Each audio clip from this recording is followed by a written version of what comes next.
What's going on, everybody? Super Saiyan Paul here, back at it again today, guys. Yesterday we did a video on what was revealed to be upcoming in the new Dragon Ball Super movie. Today I'm going to dive further into what was revealed to us yesterday, as well as some speculation on sorts of things that we could be seeing in this movie. But before we jump into this, guys, make sure you guys smash that like button, subscribe, as well as turn on notifications. YouTube's been pretty wonky and a lot of videos don't show up in the sub boxes anymore, so please do that for me if you guys want to continue to support Dragon Ball Super and the channel. It really helps me out, and I love having these community discussions and breaking down the news for you guys. So if you guys didn't see yesterday's video, link will probably be in the description or show up somewhere on the channel if you guys haven't seen it. It's discussing the past and present storylines, as well as the new planet that's been kind of rumored and put out there from Toriyama's designs and scripts and stuff like that.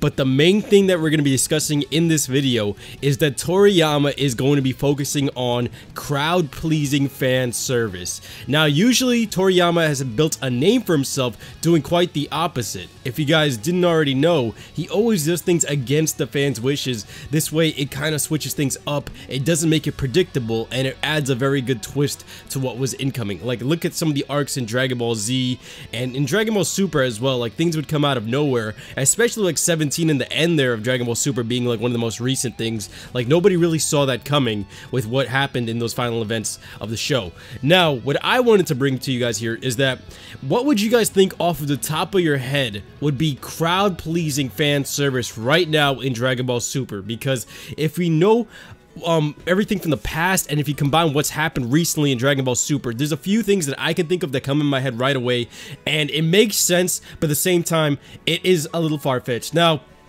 one of the main things that a lot of people have been discussing about is that Ultra Instinct Vegeta. One of the things that we know for sure at the end of Dragon Ball Super is that Goku can't go back into Mastered Ultra Instinct. We knew that Vegeta was really on the cusp of it. It was really close, but he never quite got there.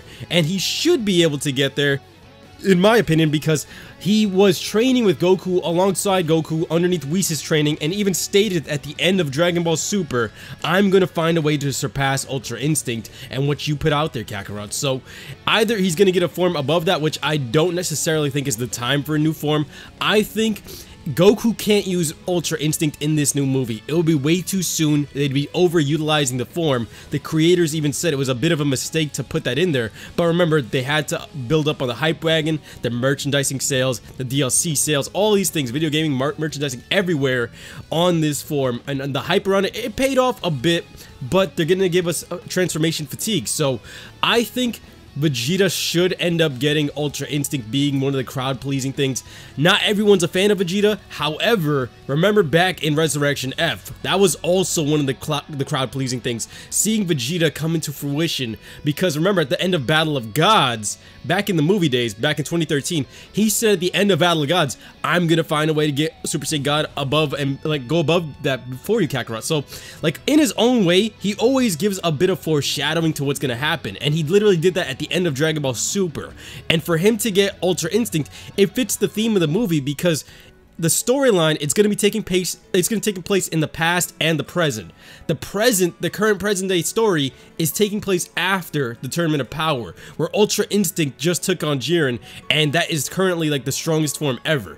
If Goku can't tap into that, and the reason why they shouldn't do it is because it's going to fatigue our eyes, it's going to be too much, to be too soon, because Goku just said, I can't use it. If he uses it right away, right after the show ends, it kind of denounces the fact and really downplays Ultra Instinct in a way, because it's a last resort type of thing. It's plot armor, and in a way, I don't want to see it watered down to like the transformation of the Super Saiyan, where they literally turned it into children's playthings. I think this is a really true legendary form that should be saved for like only immense battles. The reason why Vegeta still fits this part is because he is the Prince of all Saiyans. This is an Origins of the Saiyans movie. There's a new Saiyan villain, and remember, it's a movie about Saiyans. Like literally, we're gonna be going all over the place throughout time about Saiyans.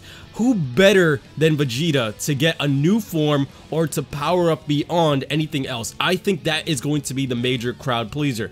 Now guys, I want you guys to tell me what would be the crowd pleaser in your thoughts and opinions in the comment section below, because The only other person I can really think of is a few of the other Z Warriors, like maybe Gohan finally getting his moment. Maybe Frieza may come back, because I mean, he has to have some kind of role being out there in the universe, and I think it will tie in with the story a bit, because when there's Saiyans and there's Frieza, it's never necessarily the best recipe for like peace or anything like that. I think it's a recipe for disaster, if anything. But I'm not even going to really put Gohan's name out there, because we've seen what's happened time and time again with anything Dragon Ball Super related. Dragon Ball Super has watered down Gohan to the point where I really feel like I'm going to get outplayed by even mentioning his name in some type of fan service. We tried it with every single arc and it just did not happen, so that's why I'd rule him out. But for now, everything kind of falls in line with Vegeta getting it and actually mastering Ultra Instinct in a way. It makes the most sense for the story. It makes the most sense in terms of historical context.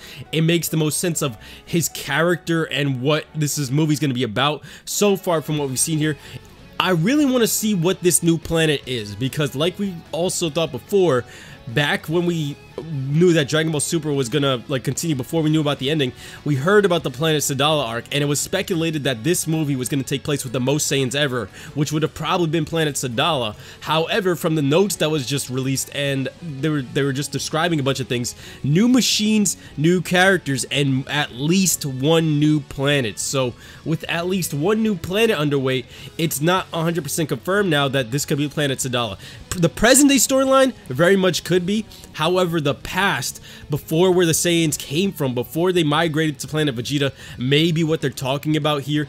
Or, if anything, it could be the parallel universe theory where Xeno's universes that was destroyed previously were resurrected, and all of a sudden, these universes came back, and Saiyans were existing in one of them, and all of a sudden, they're gonna have a big clash with what's going on here. Ancient Saiyans versus the new Saiyans, and if Vegeta was pushed to the limit, like remember, Vegeta's current power level, I just want to see this, because this is like, this will bring back the scaling to where Goku and Vegeta are supposed to be. Goku and Vegeta were always rivals, and I think as an anime and as an anime fan, in every major anime that I ever loved, there's always two rivals that have to be the counteracting balances for one another. Like, there's the good and the bad guy. Vegeta's not necessarily a bad guy, but it's his edge to his personality that you know, where that there's that flair that he's Goku's counter. He's the other anti-weight, because, like, let's look at Pokemon. There was like Ash and Gary, Yu-Gi-Oh! There was Yugi and Kaiba, Naruto versus Sasuke.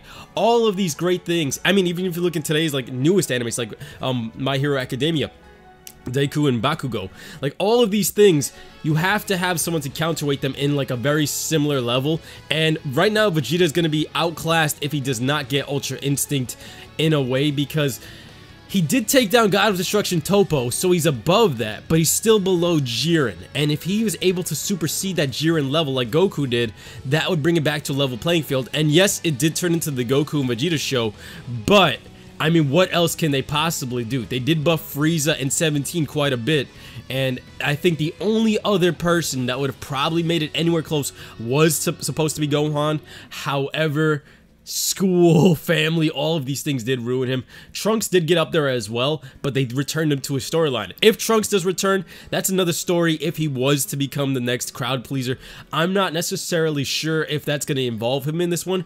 It would be great, don't get me wrong, but how, I mean, if this Saiyan does, like, it's involving time, and that actually just brings that question up. Will Trunks come back in this movie as well? Because there's going to be a past and present storyline. Time is involved in this movie, and where this Saiyan comes from can really vary. It's out in the air, it's out in the open. Anyone could probably speculate upon this, but right now I view Vegeta as the crowd pleaser. I want to see him in Mastered Ultra Instinct. Am I a Vegeta fanboy? No, I actually like Goku more at this point in time right now, but there's one thing you cannot ever take away from Vegeta, and that's his work ethic, and that's why I will always respect this character no matter what. I love all Dragon Ball characters, and I have a respect for most of them besides Yamcha, and I think that this would make the most sense out of everything. Remember, guys, I want to see a really nice civil discussion in the comment section below. I can't wait to read your comments. I'll be seeing you guys next time. Make sure you guys smash that like button, subscribe, as well as turn on notifications. I will be seeing you guys next time. Follow the Twitch channel as well, because we're going to be starting up some Let's Plays very soon. Super Saiyan Paul signing out. Peace.